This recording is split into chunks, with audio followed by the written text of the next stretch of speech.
যারা বাংলাদেশ থেকে নতুন করে বিদেশ আসতে চাইতেছেন, ভাবছেন যে বিদেশ যাবেন, কী করবেন না করবেন, দেশে বেকারও আছেন, কাজকর্ম নাই, চাকরি বাকরি নাই, তাদের উদ্দেশ্যে আমি বলতেছি ভাই, বিদেশ আসেন ভালো ঠিক আছে, কিন্তু বিদেশ আসার আগে অবশ্যই কিছু হাতের কাজ শিখে আসবেন। বিশেষ করে যারা শিক্ষিত আছেন মোটামুটি, তারা ফুড মেকিংয়ের কাজ করতে পারেন, অর্থাৎ fast food, cappuccino, barista, coffee, হ্যাঁ, বার্গার, ব্রোস্টেড, পিৎজা, এসবের কাজ শিখতে পারেন, এটাতে ভালো চাহিদা আছে।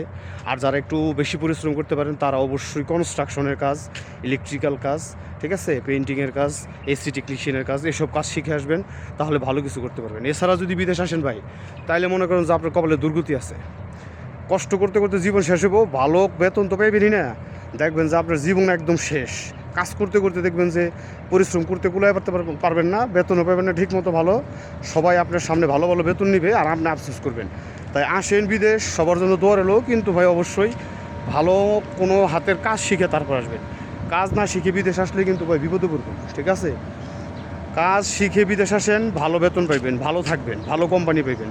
আর কাজ না শিখে ক্লিনার লেবারে আসবেন, কষ্টের কোনো সীমা থাকবে না, এত কষ্ট সহ্য করতে হইব যে যেটা আপনি মানে কখনো কল্পনাও করেন নাই, ঠিক আছে?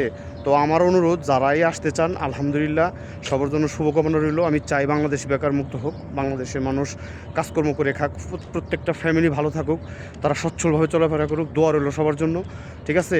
তো যাই হোক, কেউ যদি কোনো পরামর্শ চান, বিদেশ কীভাবে আসবেন, কী কী কাজ শিখবেন, আমাকে নক দিবেন, আমি আপনাদেরকে অবশ্যই হেল্প করব, ঠিক আছে? কীভাবে আসলে ভালো হবে, কীভাবে আসলে খরচ কম হবে, এই বিষয়ে আমি আপনাদেরকে সঠিক তথ্য পরামর্শ দেবো ইনশাল্লাহ। সবাই ভালো থাকবেন,